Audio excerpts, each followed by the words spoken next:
Akbar, Emperor of India. The student of India, who would at the same time be an historian, discovers to his sorrow that the land of his researches is lamentably poor in historical sources. And if within the realm of historical investigation a more seductive charm lies for him in the analysis of great personalities than in ascertaining the course of historical development, then verily may he look about in vain for such personalities in the antiquity and Middle Ages of India. Not that the princely thrones were wanting in great men in ancient India, for we find abundant traces of them in Hindu folklore and poetry, but these sources do not extend to establishing the realistic element in details and furnishing lifelike portraits of the men themselves. That the Hindu has ever been but little interested in historical matters is a generally recognized fact. Religious and philosophical speculations, dreams of other worlds, of previous and future existences, have claimed the attention of thoughtful minds to a much greater degree than has historical reality. The misty myth-woven veil which hangs over persons and events of earlier times vanishes at the beginning of the modern era, which in India starts with the Mohammedan conquest, for henceforth the history of India is written by foreigners. Now we meet with men who take a decisive part in the fate of India, and they appear as sharply outlined, even though generally unpleasing, personalities. Islam has justly been characterized as the caricature of a religion. Fanaticism and fatalism are two conspicuously irreligious emotions, and it is exactly these two emotions which Islam understands how to arouse in savage peoples, to which it owes the part it has played in the history of the world and the almost unprecedented success of its diffusion in Asia, Africa, and Europe. About 1000 AD, India was invaded by the Sultan Mahmud of Ghazni. With Mahmud's expedition into India begins one of the most horrible periods of the history of Hindustan. One monarch dethrones another. No dynasty continues in power. Every accession to the throne is accompanied by the murder of kinsmen, plundering of cities, devastation of the lowlands, and the slaughter of thousands of men, women, and children of the predecessors' adherents. For 5 centuries, northwest and northern India literally reeked with the blood of multitudes. Mohammedan dynasties of Afghan, Turkish, and Mongolian origin follow that of Ghazni. This entire period is filled with an almost boundless series of battles, intrigues, imbroglios, and political revolutions. Nearly all events had the one characteristic in common, that they took place amid murder, pillage, and fire. The most frightful spectacle throughout these reeking centuries is the terrible Mongolian Prince Timur, a successor of Genghis Khan, who fell upon India with his band of assassins in the year 1398, and before his entry into Delhi, the capital, in which he was proclaimed Emperor of India, caused the 100,000 prisoners whom he had captured in his previous battles in the Punjab to be slaughtered in one single day because it was too inconvenient to drag them around with him. So says Timur himself with shameless frankness in his account of the expedition, and he further relates that after his entry into Delhi, all 3 districts of the city were plundered according to the will of God. In 1526, Barber, a descendant of Timur, made his entry into Delhi, and there founded the dominion of the Grand Mughals, i.e., of the Great Mongols. The overthrow of this dynasty was brought about by the disastrous reign of Barber's successor, Aurangzeb, a cruel, crafty, and treacherous despot who, following the example of his ancestor Timur, spread terror and alarm around him in the second half of the 17th and the beginning of the 18th centuries. Even today, Hindus may be seen to tremble when they meet the sinister, fanatical glance of a Mohammedan. Princes with sympathetic qualities were not entirely lacking in the 7 centuries of Mohammedan dominion in India, and they shine forth as points of light from the gloomy horror of this time, but they fade out completely before the luminous picture of the man who governed India for half a century, 1556 to 1605, and by a wise, gentle, and just reign brought about a season of prosperity such as the land had never experienced in the millenniums of its history. This man, whose memory even today is revered by the Hindus, was a descendant of Baber, Abul Fath Jalal-ed-Din Muhammad, known by the surname Akbar the Great. which was conferred upon the child even when he was named and completely supplanted the name that properly belonged to him. And truly he justified the epithet, for great, fabulously great, was Akbar as man, general, statesman, and ruler. All in all, a prince who deserves to be known by everyone whose heart is moved by the spectacle of true human greatness. When we wish to understand a personality, we are in the habit of ascertaining the inherited characteristics and investigating the influences exercised upon it by religion, family, environment, education, youthful impressions, experience, and so forth. Most men are easily comprehensible as the products of these factors. The more independent of all such influences, or the more in opposition to them, a personality develops, the more attractive and interesting will it appear to us. At the first glance, it looks as if the Emperor Akbar had developed his entire character from himself and by his own efforts in total independence of all influences, which in other cases are thought to determine the character and nature of a man. A Mohammedan, a Mongol, a descendant of the monster Timur, the son of a weak, incapable father, born in exile, called, when but a lad, to the government of a disintegrated and almost annihilated realm in the India of the 16th century, which means in an age of perfidy, treachery, avarice, and self-seeking, Akbar appears before us as a noble man, susceptible to all grand and beautiful impressions, conscientious, unprejudiced, and energetic, who knew how to bring peace and order out of the confusion of the times, who throughout his reign desired the furtherance of his subjects and not of his own interest, who while increasing the privileges of the Mohammedans not only also declared equality of rights for the Hindus, but even actualized that equality, who in every conceivable way sought to conciliate his subjects so widely at variance with each other, in race, customs, and religion, and who finally, when the narrow dogmas of his religion no longer satisfied him, attained to a purified faith in God, which was independent of all formulated religions. A closer observation, however, shows that the contrast is not quite so harsh between what, according to our hypotheses, Akbar should have been as a result of the forces which build up man, and what he actually became. His predilection for science and art Akbar had inherited from his grandfather, Babur, and his father, Humayun. His youth, which was passed among dangers and privations, in flight and in prison, was certainly not without a beneficial influence upon Akbar's development into a man of unusual power and energy. And of significance for his spiritual development was the circumstance that after his accession to the throne, his guardian put him in the charge of a most excellent tutor, the enlightened and liberal-minded Persian Mir Abdul-Latif, who laid the foundation for Akbar's later religious and ethical views. Still, however high we may value the influence of this teacher, the main point lay in Akbar's own endowments. His susceptibility for such teaching as never before had struck root with any Mohammedan prince. Akbar had not his equal in the history of Islam. He is the only prince grown up in the Mohammedan creed whose endeavor it was to ennoble the limitation of this most separatistic of all religions into a true religion of humanity. Even the external appearance of Akbar appeals to us sympathetically. We sometimes find reproduced a miniature from Delhi which pictures Akbar as seated. In this, the characteristic features of the Mongolian race appear softened and refined to a remarkable degree. The shape of the head is rather round, the outlines are softened, the black eyes large, thoughtful, almost dreamy, and only very slightly slanting, the brows full and bushy, the lips somewhat prominent, and the nose a tiny bit hooked. The face is beardless, except for the rather thin, closely cut moustache, which falls down over the curve of the month in soft waves.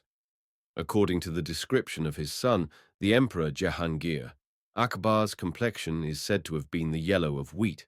The Portuguese Jesuits who came to his court called it plainly white. Although not exactly beautiful, Akbar seemed beautiful to many of his contemporaries, including Europeans, probably because of the august and at the same time kind and winsome expression which his countenance bore. Akbar was rather tall, broad-shouldered, strongly built, and had long arms and hands. Akbar, the son of the dethroned Emperor Humayun, was born on October 14th, 1542, at a markot in Sind, 2 years after his father had been deprived of his kingdom by the usurper Sher Chan. After an exile of 15 years, or rather after an aimless wandering and flight of that length, the indolent pleasure and opium-loving Humayun was again permitted to return to his capital in 1555, not through his own merit, but that of his energetic general Bayram Khan, a Turk who in one decisive battle had overcome the Afghans, at that time in possession of the dominion. But Humayun was not long to enjoy his regained throne. Half a year later, he fell down a stairway in his palace and died. In January 1556, Akbar, then 13 years of age, ascended the throne. Because of his youthful years, Bayram Khan assumed the regency as guardian of the realm, or prince-father, as it is expressed in Hindi, and guided the wavering ship of state with a strong hand. He overthrew various insurgents and disposed of them with cold cruelty. But after a few years, he so aroused the ill will of Akbar by deeds of partiality, selfishness, and violence that in March 1560, Akbar, then 17 years of age, decided to take the reins of government into his own hand. Deprived of his office and influence, Bayram Khan hastened to the Punjab and took arms against his imperial master. Akbar led his troops in person against the rebel and overcame him. When barefooted, his turban thrown around his neck, Bayram Khan appeared before Akbar and prostrated himself before the throne.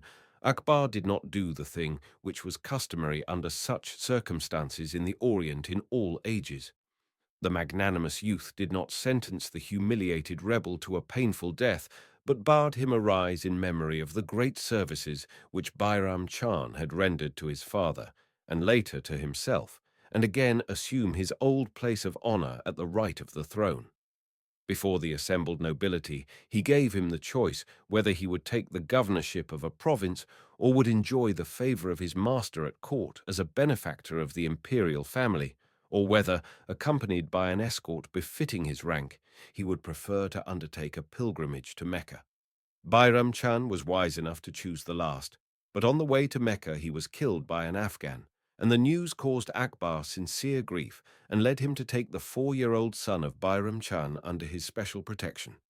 Mahum Anaga, the emperor's nurse, for whom he felt a warm attachment and gratitude, a woman revengeful and ambitious, but loyal and devoted to Akbar, had contributed in bringing about the fall of the regent. She had cared for the emperor from his birth to his accession, and amid the confusion of his youth had guarded him from danger. But for this service she expected her reward. She sought nothing less than in the role of an intimate confidant of the youthful emperor to be secretly the actual ruler of India. Mahum Anaga had a son, Adam Khan by name, to whom at her suggestion Akbar assigned the task of reconquering and governing the province of Malwa. Adam Khan was a passionate and violent man, as ambitious and avaricious as his mother, and behaved himself in Malwa as if he were an independent prince. As soon as Akbar learned this, he advanced by forced marches to Malwa and surprised his disconcerted foster brother before the latter could be warned by his mother. But Adam Khan had no difficulty in obtaining Akbar's forgiveness for his infringements. On the way back to Agra, where the emperor at that time was holding court, a noteworthy incident happened. Akbar had ridden alone in advance of his escort and suddenly found himself face to face with a powerful tigress who with her 5 cubs came out from the shrubbery across his path. His approaching attendants found the 19-year-old emperor standing quietly by the side of the slaughtered beast, which he had struck to the ground with a single blow of his sword. To how much bodily strength, intrepidity, cold-blooded courage, and sure-sightedness this blow of the sword testified, which dared not come the fraction of a second too late, may be judged by everyone who has any conception of the spring of a raging tigress, anxious for the welfare of her young. And we may easily surmise the thoughts which the sight aroused in the minds of the Mohammedan nobles in Akbar's train. At that moment, many ambitious wishes and designs may have been carried to their grave. The emperor soon summoned his hot-headed foster brother, Odham Chan, to court in order to keep him well in sight, for he had counted often enough on Akbar's affection for his mother, Mahum Anaga, to save him from the consequences of his sins. Now, Mahum Anaga, her son, and her adherents hated the Grand Vizier with a deadly hatred because they perceived that they were being deprived of their former influence in matters of state. This hatred finally impelled Adham Chand to a senseless undertaking.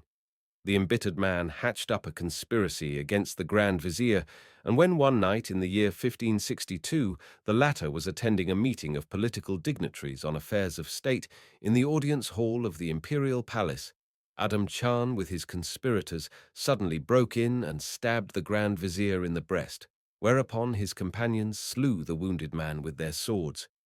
Even now the deluded Adham Chand counted still upon the emperor's forbearance and upon the influence of his mother. Akbar was aroused by the noise, and leaving his apartments learned what had happened. Adham Chand rushed to the emperor, seized his arm, and begged him to listen to his explanations. But the emperor was beside himself with rage, struck the murderer with his fist so that he fell to the floor, and commanded the terrified servants to bind him with fetters and throw him head over heels from the terrace of the palace to the courtyard below. The horrible deed was done, but the wretch was not dead. Then the emperor commanded the shattered body of the dying man to be dragged up the stairs again by the hair and to be flung once more to the ground. I have related this horrible incident in order to give Akbar's picture with the utmost possible faithfulness and without idealization. Akbar was a rough, strong-nerved man who was seldom angry, but whose wrath, when once aroused, was fearful.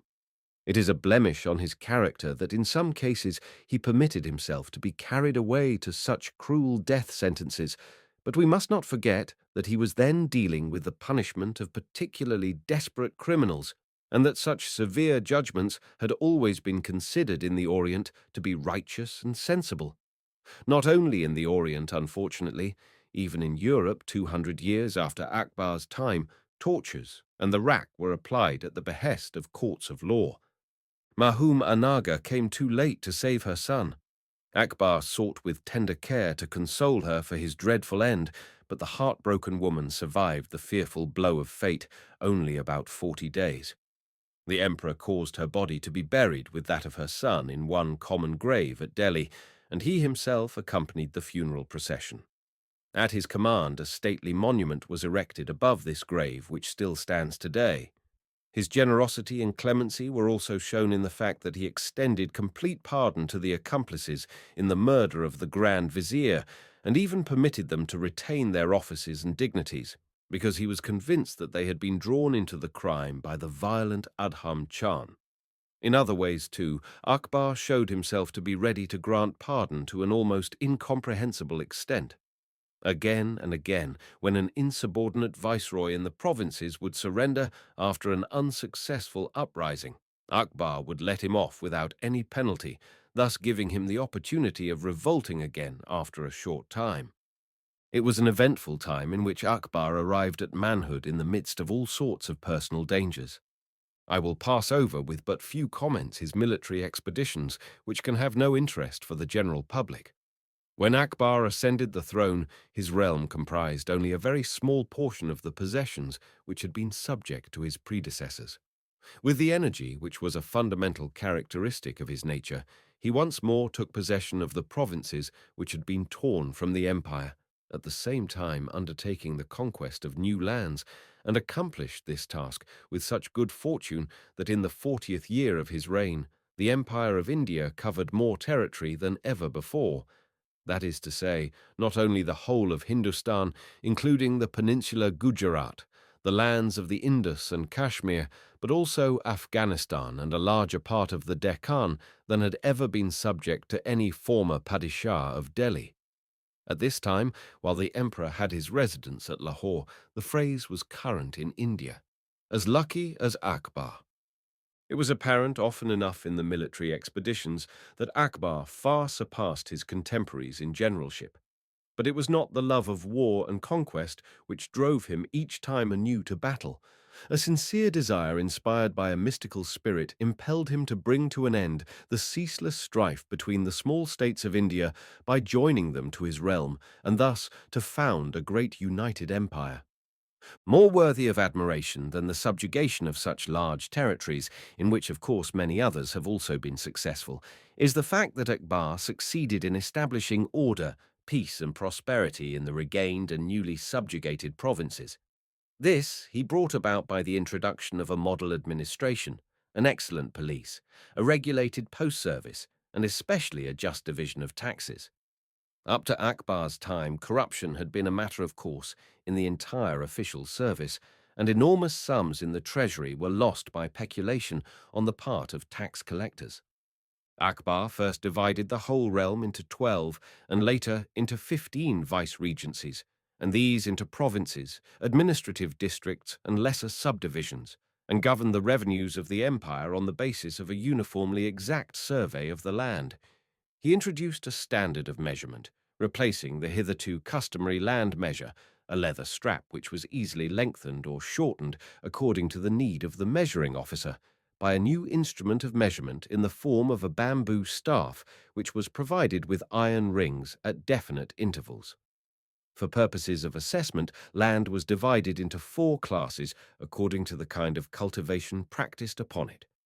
The first class comprised arable land with a constant rotation of crops. The second, that which had to lie fallow for from 1 to 2 years in order to be productive. The third, from 3 to 4 years. The fourth, that land which was uncultivated for 5 years and longer, or was not arable at all. The first 2 classes of acreage were taxed 1/3 of the crop, which according to our present ideas seems an exorbitantly high rate, and it was left to the one assessed whether he would pay the tax in kind or in cash. Only in the case of luxuries or manufactured articles, that is to say, where the use of a circulating medium could be assumed, was cash payment required. Whoever cultivated unreclaimed land was assisted by the government by the grant of a free supply of seed and by a considerable reduction in his taxes for the first 4 years. Akbar also introduced a new uniform standard of coinage, but stipulated that the older coins which were still current should be accepted from peasants for their full face value. From all this, the Indian peasants could see that Emperor Akbar not only desired strict justice to rule, but also wished to further their interests, and the peasants had always comprised the greatest part of the inhabitants, even according to the latest census in 1903, volume I, page 3, 50 to 84% of the inhabitants of India live by agriculture. But Akbar succeeded best in winning the hearts of the native inhabitants by lifting the hated poll tax which still existed side by side with all other taxes. The founder of Islam had given the philanthropical command to exterminate from the face of the earth all followers of other faiths who were not converted to Islam, but he had already convinced himself that it was impossible to execute this law. And, indeed, if the Mohammedans had followed out this precept, how would they have been able to overthrow land upon land, and finally even thickly populated India, where the so-called unbelievers comprised an overwhelming majority? Therefore, in place of complete extermination, the more practical arrangement of the poll tax was instituted, and this was to be paid by all unbelievers in order to be a constant reminder to them of the loss of their independence. This humiliating burden, which was still executed in the strictest, most inconsiderate manner, Akbar removed in the year 1565 without regard to the very considerable loss to the state's treasury. 9 years later followed the removal of the tax upon religious assemblies and pilgrimages, the execution of which had likewise kept the Hindus in constant bitterness towards their Mohammedan rulers. Some time previous to these reforms, Akbar had abolished a custom so disgusting that we can hardly comprehend that it ever could have legally existed. At any rate, it alone is sufficient to brand Islam and its supreme contempt for followers of other faiths with one of the greatest stains in the history of humanity. When a tax collector gathered the taxes of the Hindus and the payment had been made, the Hindu was required, without the slightest sign of fear of defilement, to open his mouth in order that the tax collector might spit in it if he wished to do so. This was much more than a disgusting humiliation. When the tax collector availed himself of this privilege, the Hindu lost thereby his greatest possession, his caste, and was shut out from any intercourse with his equals. Accordingly, he was compelled to pass his whole life trembling in terror before this horrible evil which threatened him. That a man of Akbar's nobility of character should remove such an atrocious, yes, devilish decree seems to us a matter of course, but for the Hindus it was an enormous beneficence. Akbar sought also to advance trade and commerce in every possible way. He regulated the harbour and toll duties, removed the oppressive taxes on cattle, trees, grain, and other produce, as well as the customary fees of subjects at every possible appointment or office. In the year 1574, it was decreed that the loss which agriculture suffered by the passage of royal troops through the fields should be carefully calculated and scrupulously replaced. Besides these practical regulations for the advancement of the material welfare, Akbar's efforts for the ethical uplift of his subjects are noteworthy. Drunkenness and debauchery were punished, and he sought to restrain prostitution by confining dancing girls and abandoned women in one quarter set apart for them outside of his residence, which received the name Shaitanpura, or Devil's City. The existing corruption in the finance and customs department was abolished by means of a complicated and punctilious system of supervision. The bureaus of receipts and expenditures were kept entirely separated from each other in the Treasury Department, and Akbar himself carefully examined the accounts handed in each month from every district, just as he gave his personal attention with tireless industry and painstaking care to every detail in the widely ramified domain of the administration of government. Moreover, the emperor was fortunate in having at the head of the finance department a prudent, energetic, perfectly honorable and incorruptible man, the Hindu Todar Mal, who without possessing the title of vizier or minister of state, had assumed all the functions of such an office. It is easily understood that many of the higher tax officials did not grasp the sudden break of a new day, but continued to oppress and impoverish the peasants in the traditional way, but the system established by Akbar succeeded admirably and soon brought all such transgressions to light. Todar Mal held a firm reign, and by throwing hundreds of these faithless officers into prison, and by making ample use of bastinado and torture, spread abroad such a wholesome terror that Akbar's reforms were soon victorious. How essential it was to exercise the strictest control over men occupying the highest positions may be seen by the example of the feudal nobility whose members bore the title Jagirdar. Such a Jagirdar had to provide a contingent of men and horses for the imperial army corresponding to the size of the estate which was given him in fief. Now it had been a universal custom for the Jagirdars to provide themselves with fewer soldiers and horses on a military expedition than at the regular muster. Then, too, the men and horses often proved useless for severe service.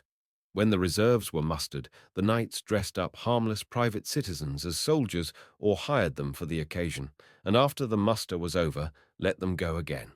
In the same way, the horses brought forward for the muster were taken back into private service immediately afterwards and were replaced by worthless animals for the imperial service. This evil, too, was abolished at one stroke by taking an exact personal description of the soldiers presented and by branding the heads of horses, elephants, and camels with certain marks. By this simple expedient it became impossible to exchange men and animals presented at the muster for worthless material, and also to loan them to other knights during muster. The number of men able to bear arms in Akbar's realm has been given as about 4.5 millions, but the standing army which was held at the expense of the state was small in proportion. It contained only about 25,000 men, one half of whom comprised the cavalry and the rest musketry and artillery. Since India does not produce first-class horses, Akbar at once provided for the importation of noble steeds from other lands of the Orient which were famed for horse breeding, and was accustomed to pay more for such animals than the price which was demanded. In the same way, no expense was too great for him to spend on the breeding and nurture of elephants, for they were very valuable animals for the warfare of that day.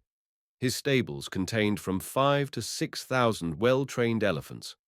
The breeding of camels and mules he also advanced with a practical foresight and understood how to overcome the widespread prejudice in India against the use of mules.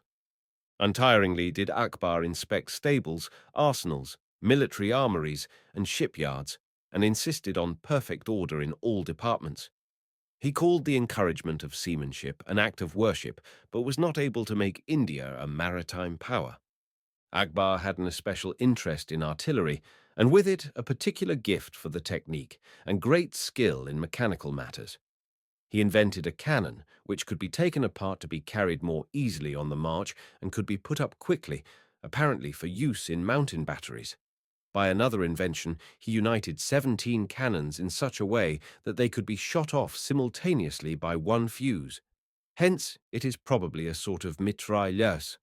Akbar is also said to have invented a mill cart which served as a mill as well as for carrying freight. With regard to these inventions, we must take into consideration the possibility that the real inventor may have been someone else, but that the flatterers at the court ascribed them to the emperor because the initiative may have originated with him. The details which I have given will suffice to show what perfection the military and civil administration attained through Akbar's efforts. Throughout his empire, order and justice reigned, and a prosperity hitherto unknown. Although taxes were never less oppressive in India than under Akbar's reign, the imperial income for 1 year amounted to more than $120 million, a sum at which contemporary Europe marveled and which we must consider in the light of the much greater purchasing power of money in the 16th century. A large part of Akbar's income was used in the erection of benevolent institutions, of inns along country roads in which travellers were entertained at the imperial expense, in the support of the poor, in gifts for pilgrims, in granting loans whose payment was never demanded, and many similar ways. To his encouragement of schools, of literature, art and science, I will refer later.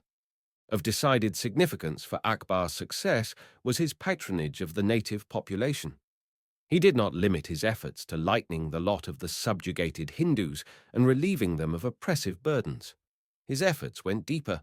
He wished to educate the Mohammedans and Hindus to a feeling of mutual goodwill and confidence, and in doing so he was obliged to contend in the one case against haughtiness and inordinate ambition, and in the other against hate and distrustful reserve.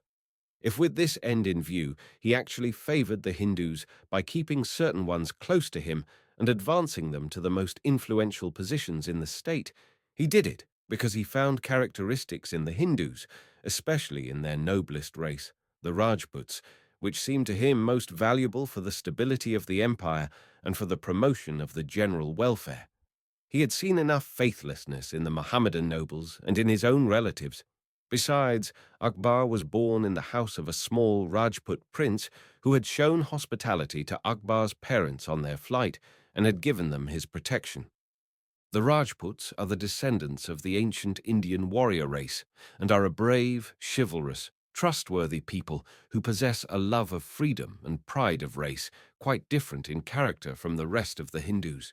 Even today, every traveller in India thinks he has been set down in another world when he treads the ground of Rajputana and sees around him, in place of the weak, effeminate, servile inhabitants of other parts of the country, powerful, upright men, splendid, warlike figures with blazing, defiant eyes and long, waving beards. While Akbar valued the Rajputs very highly, his own personality was entirely fitted to please these proud, manly warriors. An incident which took place before the end of the first year of Akbar's reign is characteristic of the relations which existed on the basis of this intrinsic relationship. Bihari Mal was a prince of the small Rajput state Ambir and possessed sufficient political comprehension to understand, after Akbar's first great successes, that his own insignificant power and the nearness of Delhi made it advisable to voluntarily recognize the emperor as his liege lord. Therefore, he came with son, grandson, and retainers to swear allegiance to Akbar. Upon his arrival at the imperial camp before Delhi, a most surprising sight met his eyes. Men were running in every direction, fleeing wildly before a raging elephant who wrought destruction to everything that came within his reach. Upon the neck of this enraged brute sat a young man in perfect calmness, belaboring the animal's head with the iron prong, which is used universally in India for guiding elephants. The Rajputs sprang from their horses and came up perfectly unconcerned to observe the interesting spectacle and broke out in loud applause when the conquered elephant knelt down in exhaustion. The young man sprang from its back and cordially greeted the Rajput princes, who now for the first time recognized Akbar in the elephant tamer, bidding them welcome to his red imperial tent. From this occurrence dates the friendship of the two men. In later years, Bihari Mal's son and grandson occupied high places in the imperial service, and Akbar married a daughter of the Rajput chief who became the mother of his son and successor Selim, afterwards the Emperor Jahangir. Later on, Akbar received a number of other Rajput women in his harem. Not all of Akbar's relations to the Rajputs, however, were of such a friendly kind.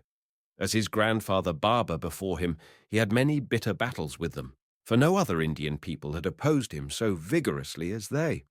Their domain blocked the way to the south, and from their rugged mountains and strongly fortified cities, the Rajputs harassed the surrounding country by many invasions and destroyed order, commerce, and communication quite after the manner of the German robber barons of the Middle Ages. Their overthrow was accordingly a public necessity. The most powerful of these Rajput chiefs was the Prince of Mewar, who had particularly attracted the attention of the emperor by his support of the rebels. The control of Mewar rested upon the possession of the fortress Chitor, which was built on a monstrous cliff 120 meters high, rising abruptly from the plain, and was equipped with every means of defense that could be contrived by the military skill of that time for an incomparably strong bulwark. On the plain at its summit, which measured over 12 kilometers in circumference, a city well supplied with water lay within the fortification walls. There, an experienced general, Jaimal, the Lion of Chitor, was in command. I have not time to relate the particulars of the siege, the laying of ditches and mines, and the uninterrupted battles which preceded the fall of Chitor in February 1568. According to Akbar's usual custom, he exposed himself to showers of bullets without once being hit. The superstition of his soldiers considered him invulnerable. And finally, the critical shot was one in which Akbar with his own hand laid low the brave commander of Chitor.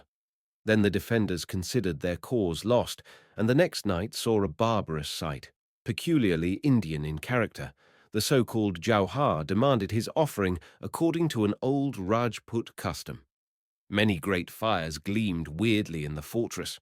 To escape imprisonment and to save their honor from the horrors of captivity, the women mounted the solemnly arranged funeral pyres, while all the men, clad in saffron-hued garments, consecrated themselves to death. When the victors entered the city on the next morning, a battle began, which raged until the third evening, when there was no one left to kill. 8,000 warriors had fallen, besides 30,000 inhabitants of Chitor who had participated in the fight. With the conquest of Chitor, the resistance of the Rajputs broke down. After Akbar had attained his purpose, he was on the friendliest terms with the vanquished.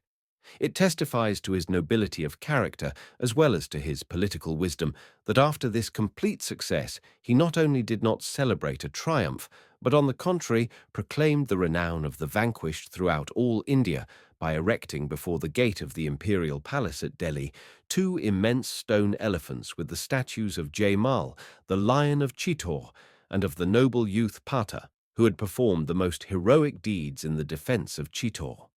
By thus honoring his conquered foes in such a magnanimous manner, Akbar found the right way to the heart of the Rajputs. By constant bestowal of favors, he gradually succeeded in so reconciling the noble Rajputs to the loss of their independence that they were finally glad and proud to devote themselves to his service, and, under the leadership of their own princes, proved themselves to be the best and truest soldiers of the imperial army, even far from their home in the farthest limits of the realm. The great masses of the Hindu people Akbar won over by lowering the taxes, as we have previously related, and by all the other successful expedients for the prosperity of the country, but especially by the concession of perfect liberty of faith and worship, and by the benevolent interest with which he regarded the religious practices of the Hindus. A people in whom religion is the ruling motive of life, after enduring all the dreadful sufferings of previous centuries for its religion's sake, must have been brought to a state of boundless reverence by Akbar's attitude. And since the Hindus were accustomed to look upon the great heroes and benefactors of humanity as incarnations of deity, we shall not be surprised to read from an author of that time that every morning before sunrise great numbers of Hindus crowded together in front of the palace to await the appearance of Akbar and to prostrate themselves as soon as he was seen at a window, at the same time singing religious hymns.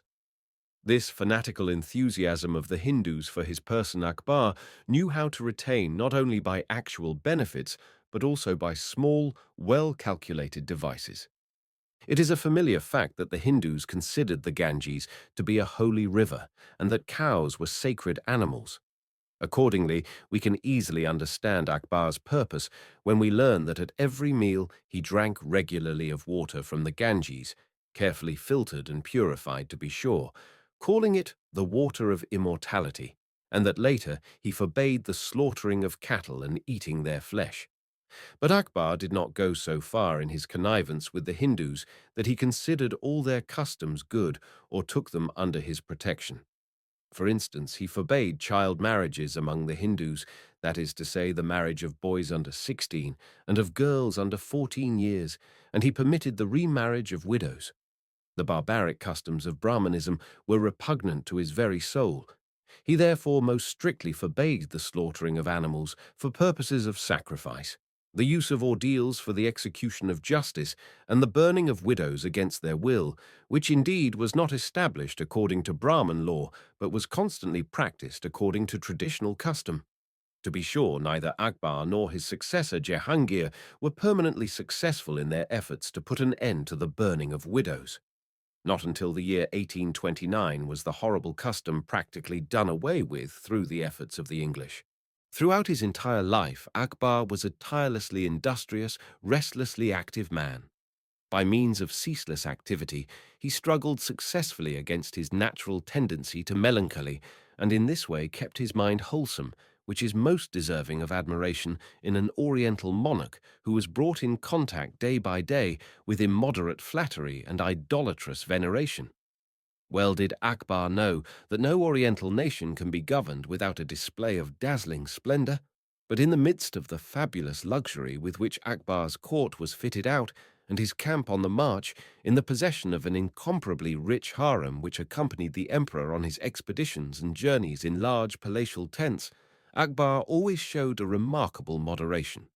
It is true that he abolished the prohibition of wine which Islam had inaugurated and had a court cellar in his palace, but he himself drank only a little wine and only ate once a day, and then did not fully satisfy his hunger at this one meal which he ate alone, and not at any definite time. Though he was not strictly a vegetarian, yet he lived mainly on rice, milk, fruits, and sweets, and meat was repulsive to him. He is said to have eaten meat hardly more than 4 times a year. Akbar was very fond of flowers and perfumes, and especially enjoyed blooded doves, whose care he well understood. About 20,000 of these peaceful birds are said to have made their home on the battlements of his palace. His historian relates, "His Majesty deigned to improve them in a marvelous manner by crossing the races which had not been done formerly." Akbar was passionately fond of hunting and pursued the noble sport in its different forms, especially the tiger hunt and the trapping of wild elephants, but he also hunted with trained falcons and leopards, owning no less than 900 hunting leopards. He was not fond of battue. He enjoyed the excitement and exertion of the actual hunt as a means for exercise and recreation, for training the eye and quickening the blood. Akbar took pleasure also in games. Besides chess, cards, and other games, fights between animals may especially be mentioned, of which elephant fights were the most common, but there were also contests between camels, buffaloes, cocks, and even frogs, sparrows, and spiders. Usually, however, the whole day was filled up from the first break of dawn for Akbar with affairs of government and audiences, for everyone who had a request or a grievance to bring forward could have access to Akbar, and he showed the same interest in the smallest incidents as in the greatest affairs of state. He also held courts of justice wherever he happened to be residing. No criminal could be punished there without his knowledge, and no sentence of death executed until Akbar had given the command 3 times. Not until after sunset did the emperor's time of recreation begin. Since he only required 3 hours of sleep, he devoted most of the night to literary, artistic, and scientific occupations. Especially poetry and music delighted his heart. He collected a large library in his palace and drew the most famous scholars and poets to his court. The most important of these were the brothers Abul Faiz, with the nom de plume Faizi, and Abul Fazl, who have made Akbar's fame known to the whole world through their works. The former, at Akbar's behest, translated a series of Sanskrit works into Persian, and Abul Fazl, the highly gifted minister and historian of Akbar's court, who to be sure cannot be exonerated from the charge of flattery, likewise composed in the Persian language a large historical work, written in the most flowery style which is the main source of our knowledge of that period. This famous work is divided in 2 parts, the first one of which, under the title Akbarname, Akbar Book, contains the complete history of Akbar's reign, whereas the second part, the Ani Akbari, the institutions of Akbar, gives a presentation of the political and religious constitution and administration of India under Akbar's reign. It is also deserving of mention in this connection that Akbar instituted a board for contemporary chronicles, whose duty it was to compose the official record of all events relating to the emperor and the government, as well as to collect all laws and decrees. When Akbar's recreation hours had come in the night, the poets of his court brought their verses. Translations of famous works in Sanskrit literature, of the New Testament, and of other interesting books were read aloud, all of which captivated the vivacious mind of the emperor, from which nothing was farther removed than one-sidedness and narrow-mindedness. Akbar had also a discriminating appreciation for art and industries. He himself designed the plans for some extremely beautiful candelabra, and the manufacture of tapestry reached such a state of perfection in India under his personal supervision that in those days fabrics were produced in the great imperial factories, which in beauty and value excelled the famous rugs of Persia.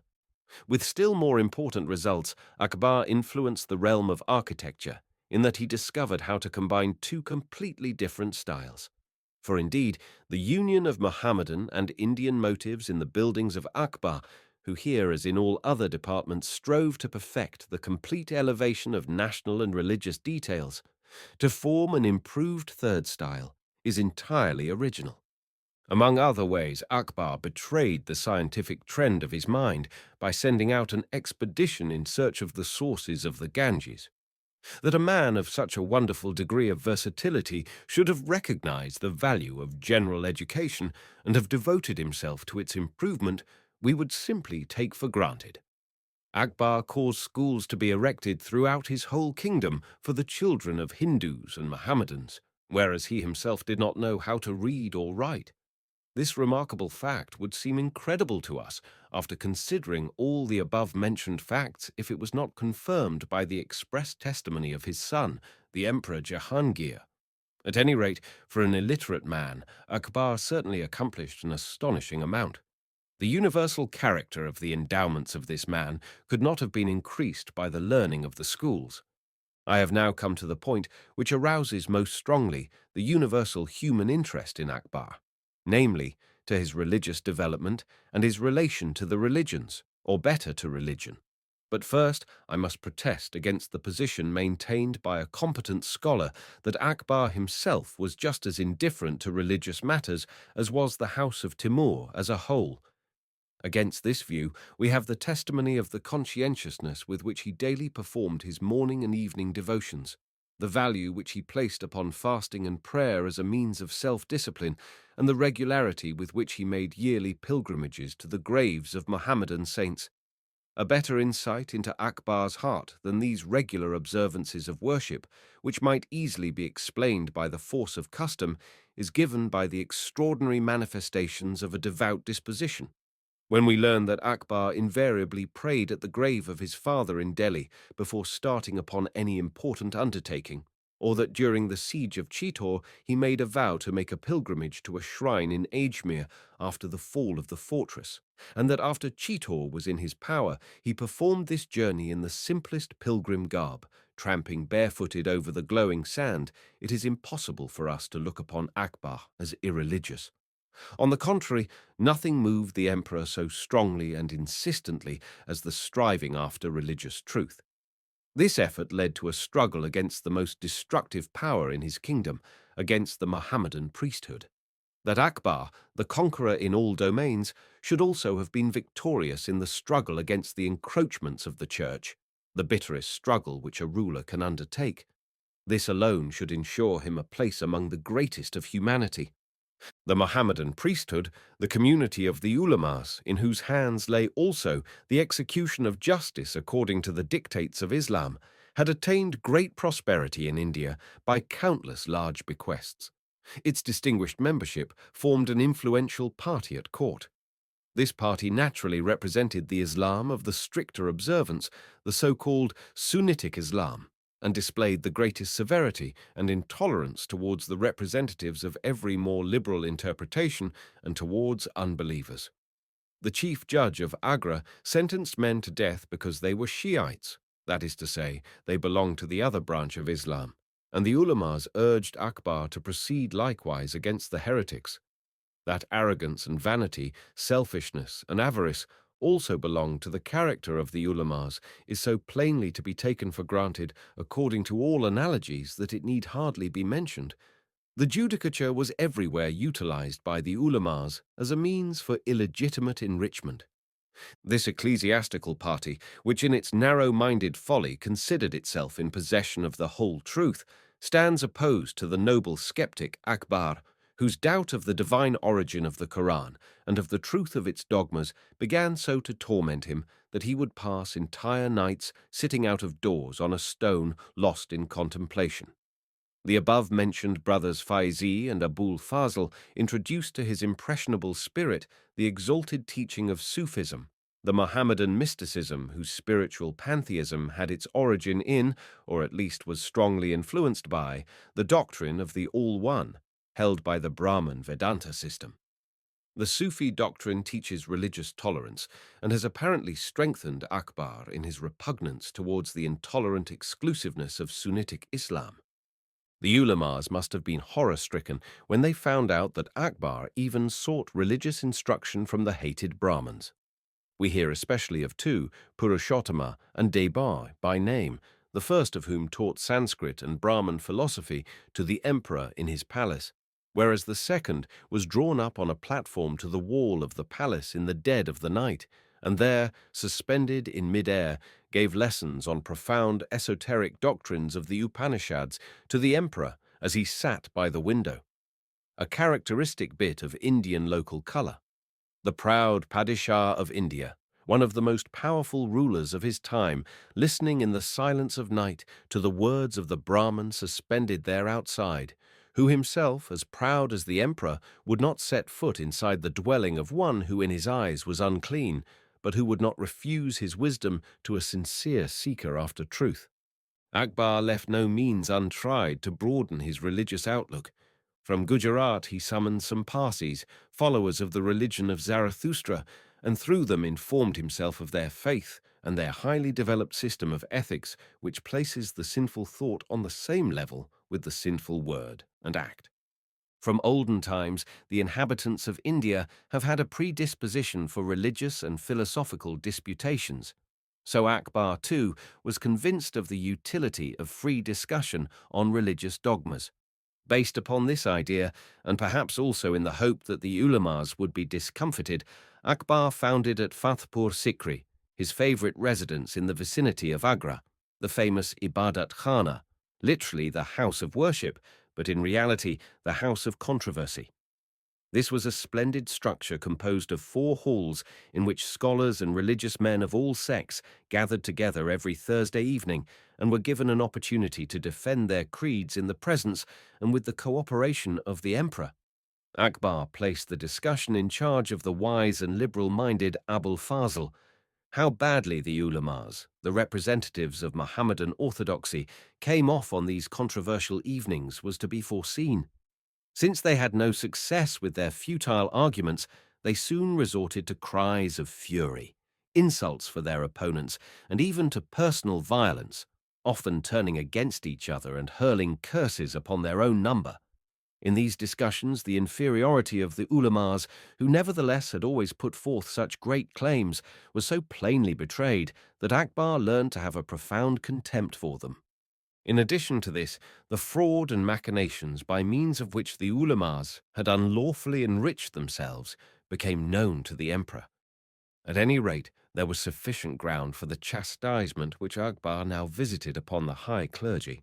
In the year 1579, a decree was issued which assigned to the emperor the final decision in matters of faith, and this was subscribed to by the chiefs of the ulamas, with what personal feelings we can well imagine. For by this act the ulamas were deprived of their ecclesiastical authority, which was transferred to the emperor. That the Orient, too, possesses its particular official manner of expression in administrative matters is very prettily shown by a decree in which Akbar granted the long-cherished wish of these same chiefs of the ulamas to undertake the pilgrimage to Mecca, which of course really meant a banishment of several years. Other unworthy ulamas were displaced from their positions or deprived of their sinecures. Others who in their bitterness had caused rebellion or incited or supported mutiny were condemned for high treason. The rich property of the churches was for the most part confiscated and appropriated for the general weal. In short, the power and influence of the ulamas was completely broken down. The mosques stood empty and were transformed into stables and warehouses. Akbar had long ceased to be a faithful Moslem. Now, after the fall of the ulamas, he came forward openly with his conviction, declared the Quran to be a human compilation and its commands folly, disputed the miracles of Muhammad and also the value of his prophecies, and denied the doctrine of recompense after death. He professed the Brahman and sophistic doctrine that the soul migrates through countless existences and finally attains divinity after complete purification. The assertion of the ulamas that every person came into the world predisposed towards Islam and that the natural language of mankind was Arabic, the Jews made the same claim for Hebrew and the Brahmins for Sanskrit, Akbar refuted by a drastic experiment which does not correspond with his usual benevolence, but still is characteristic of the tendency of his mind.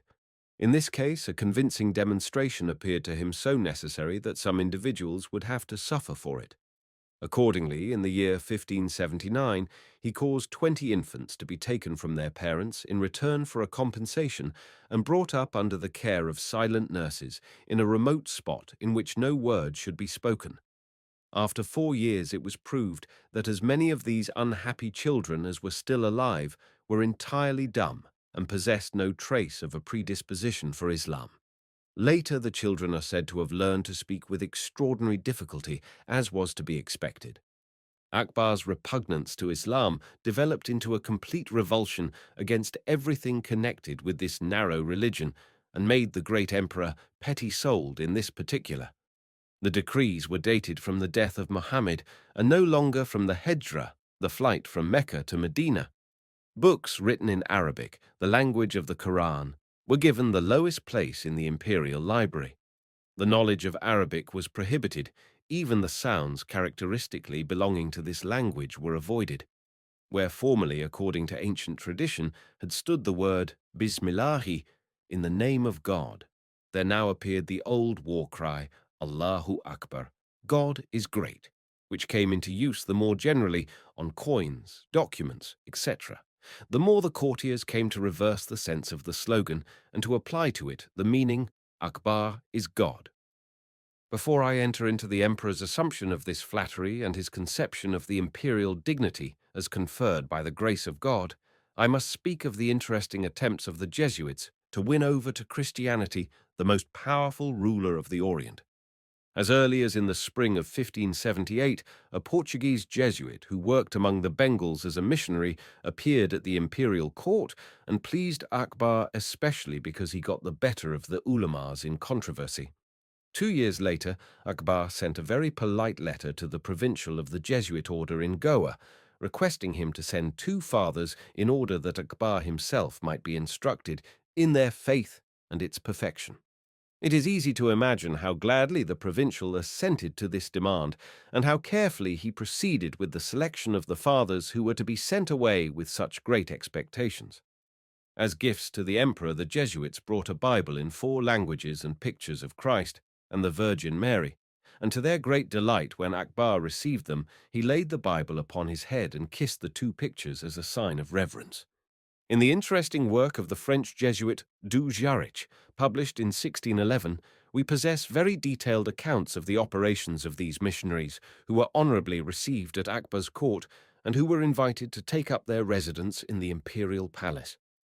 The evening assemblies in the Ibadat Khana in Fathpur Sikri at once gave the shrewd Jesuits, who were schooled in dialectics, an opportunity to distinguish themselves before the emperor, who himself presided over this religious parliament in which Christians, Jews, Mohammedans, Brahmins, Buddhists, and Parsis debated with each other. Abul Fazl speaks with enthusiasm in the Akbarnama of the wisdom and zealous faith of Father Aquaviva, the leader of this Jesuit mission, and relates how he offered to walk into a fiery furnace with a New Testament in his hand if the mullahs would do the same with the Quran in their hand, but that the Mohammedan priests withdrew in terror before this test by fire. It is noteworthy in this connection that the Jesuits at Akbar's court received a warning from their superiors not to risk such rash experiments which might be induced by the devil with the view of bringing shame upon Christianity. The superiors were apparently well informed with regard to the intentions of the devil. In conversation with the Jesuits, Akbar proved to be favorably inclined towards many of the Christian doctrines and met his guests halfway in every manner possible. They had permission to erect a hospital and a chapel and to establish Christian worship in the latter for the benefit of the Portuguese in that vicinity. Akbar himself occasionally took part in this service, kneeling with bared head, which, however, did not hinder him from joining also in the Mohammedan ritual or even the Brahmin religious practices of the Rajput women in his harem. He had his second son Murad instructed by the Jesuits in the Portuguese language and in the Christian faith. The Jesuits on their side pushed energetically toward their goal and did not scorn to employ flattery insofar as to draw a parallel between the emperor and Christ, but no matter how slyly the fathers proceeded in the accomplishment of their plans, Akbar was always a match for them. In spite of all concessions with regard to the excellence and credibility of the Christian doctrines, the emperor never seemed to be entirely satisfied. Dujarric complains bitterly of his obstinacy and remarks that the restless intellect of this man could never be quieted by one answer, but must constantly make further inquiry. The clever historian of Islam makes the following comment: bad, very bad. Perhaps he would not even be satisfied with the 7 riddles of the universe of the latest natural science. To every petition and importunity of the Jesuits to turn to Christianity, Akbar maintained a firm opposition. A second and third embassy, which the order at Goa sent out in the 90s of the 16th century, also labored in vain for Akbar's conversion in spite of the many evidences of favor shown by the emperor. One of the last Jesuits to come, Jerome Xavier of Navarre, is said to have been induced by the emperor to translate the 4 Gospels into Persian, which was the language of the Mohammedan court of India. But Akbar never thought of allowing himself to be baptized, nor could he consider it seriously from political motives as well as from reasons of personal conviction. A man who ordered himself to be officially declared the highest authority in matters of faith, to be sure not so much in order to found an imperial papacy in his country as to guard his empire from an impending religious war, at any rate a man who saw how the prosperity of his reign proceeded from his own personal initiative in every respect, such a man could countenance no will above his own, nor subject himself to any pangs of conscience. To recognize the Pope as highest authority and simply to recognize as objective truth a finally determined system in the realm in which he had spent day and night in a hot pursuit after a clearer vision was for Akbar an absolute impossibility. Then, too, Akbar could not but see through the Jesuits, although he appreciated and admired many points about them. Their rigid dogmatism, their intolerance and inordinate ambition could leave him no doubt that if they once arose to power, the activity of the ulamas, once by good fortune overthrown, would be again resumed by them to a stronger and more dangerous degree. It is also probable that Akbar, who saw and heard everything, had learned of the horrors of the Inquisition at Goa. Moreover, the clearness of Akbar's vision for the realities of national life had too often put him on his guard to permit him to look upon the introduction of Christianity, however highly esteemed by him personally, as a blessing for India. He had broken the power of Islam in India to overthrow, in like manner, the second great religion of his empire, Brahmanism, to which the great majority of his subjects clung with body and soul, and then in place of both existing religions to introduce a third foreign religion inimically opposed to them. Such a procedure would have hurled India into an irremediable confusion and destroyed at one blow the prosperity of the land, which had been brought about by the ceaseless efforts of a lifetime. For of course it was not the aim of the Jesuits simply to win Akbar personally to Christianity, but they wished to see their religion made the state religion of this great empire. As has been already suggested, submission to Christianity would also have been opposed to Akbar's inmost conviction. He had climbed far enough up the stony path toward truth to recognize all religions as historically developed and as the products of their time and the land of their origin. All the nobler religions seemed to him to be radiations from the one eternal truth, that he thought he had found the truth with regard to the fate of the soul in the Sufi Vedantic doctrine of its migration through countless existences, and its final ascension to deity has been previously mentioned. With such views, Akbar could not become a Catholic Christian. The conviction of the final reabsorption into deity conditions also the belief in the emanation of the ego from deity. But Akbar's relation to God is not sufficiently identified with this belief. Akbar was convinced that he stood nearer to God than other people. This is already apparent in the title, The Shadow of God, which he had assumed. The reversed, or rather the double, meaning of the sentence Allahu Akbar, Akbar is God, was not displeasing to the emperor, as we know, and when the Hindus declared him to be an incarnation of a divinity, he did not disclaim this homage. Such a conception was nothing unusual with the Hindus and did not signify a complete apotheosis. Although Akbar took great pains, he was not able to permanently prevent the people from considering him a healer and a worker of miracles. But Akbar had too clear a head not to know that he was a man subject to mistakes and frailties. For when he permitted himself to be led into a deed of violence, he had always experienced the bitterest remorse. Not the slightest symptom of Caesaromania can be discovered in Akbar. Akbar felt that he was a mediator between God and man, and believed that the deity revealed itself to him in the mystical illumination of his soul.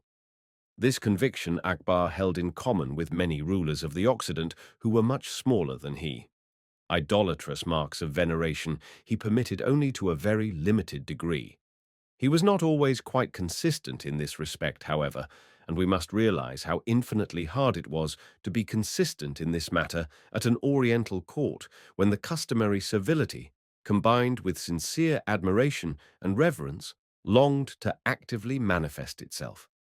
Akbar, as we have already seen, suffered the Hindu custom of prostration, but on the other hand, we have the express testimony to the contrary from the author Faizi, the trusted friend of the emperor, who on the occasion of an exaggerated homage literally says, "The commands of His Majesty expressly forbid such devout reverence, and as often as the courtiers offer homage of this kind because of their loyal sentiments, His Majesty forbids them, for such manifestations of worship belong to God alone."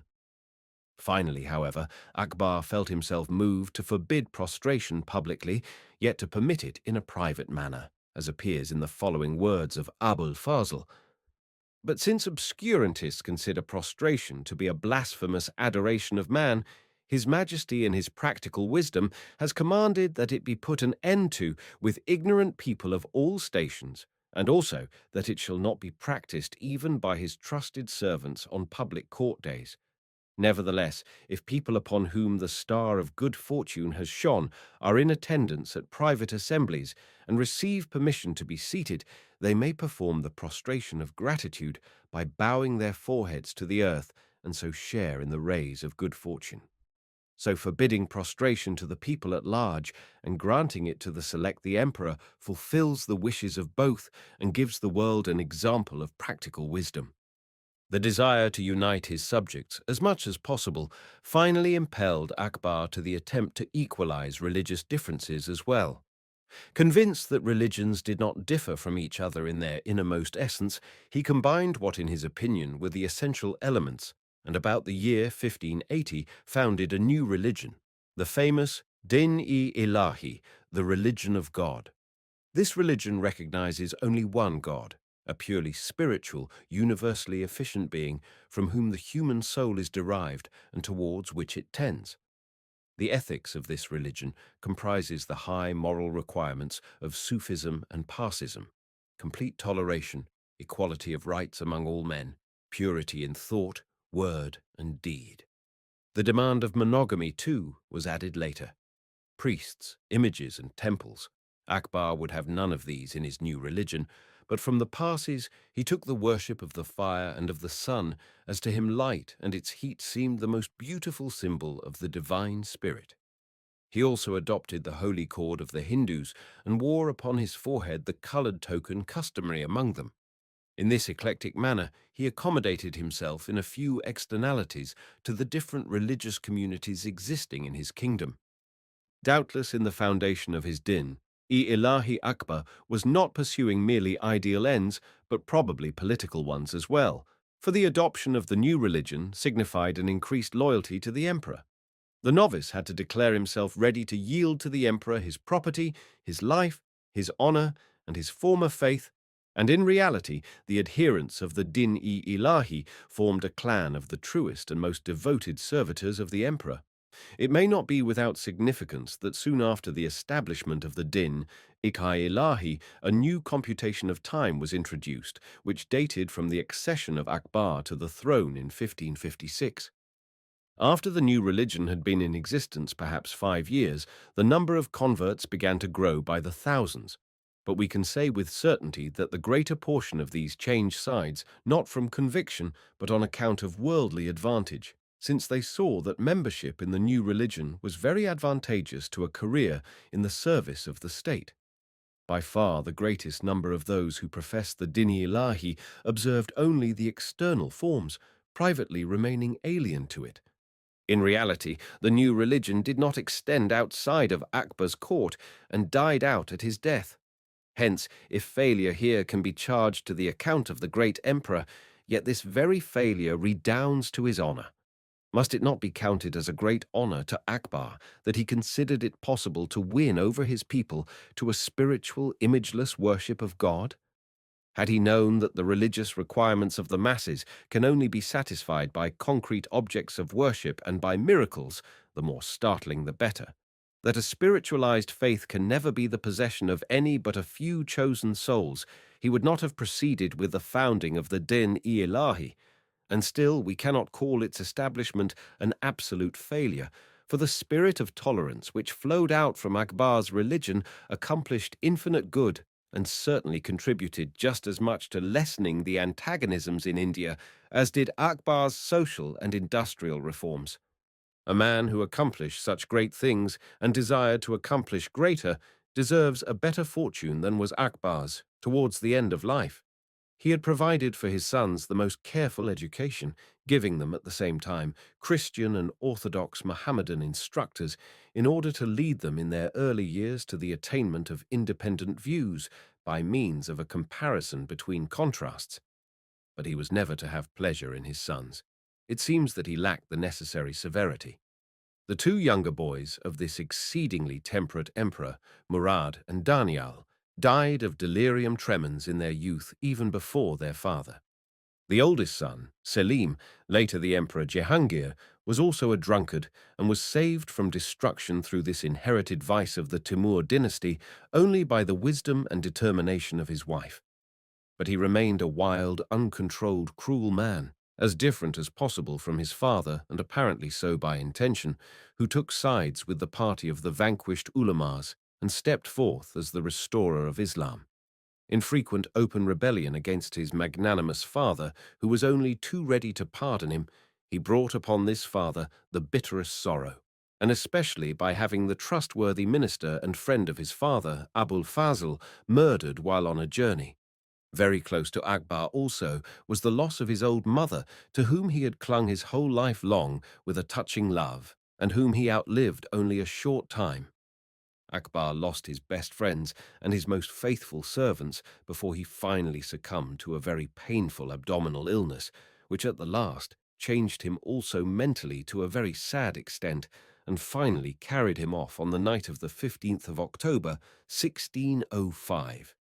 He was buried at Sikandra, near Agra, in a splendid mausoleum of enormous proportions, which he himself had caused to be built, and which even today stands almost uninjured. This, in short, is a picture of the life and activities of the greatest ruler which the Orient has ever produced.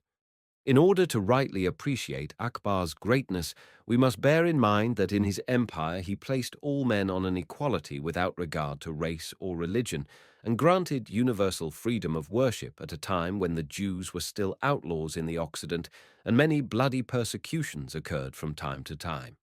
When in the Occident men were imprisoned, executed, or burnt at the stake for the sake of their faith or their doubts, at a time when Europe was polluted by the horrors of witch persecution and the massacre of St. Bartholomew.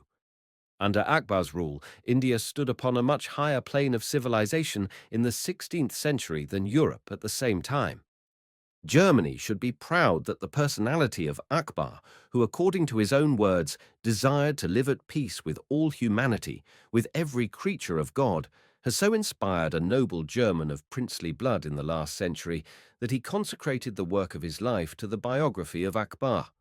This man is the Prince Friedrich August of Schleswig-Holstein, Count of Noer, who wandered through the whole of northern India on the track of Akbar's activities, and on the basis of the most careful investigation of sources has given us in his large two-volumed work the best and most extensive information which has been written in Europe about the Emperor Akbar.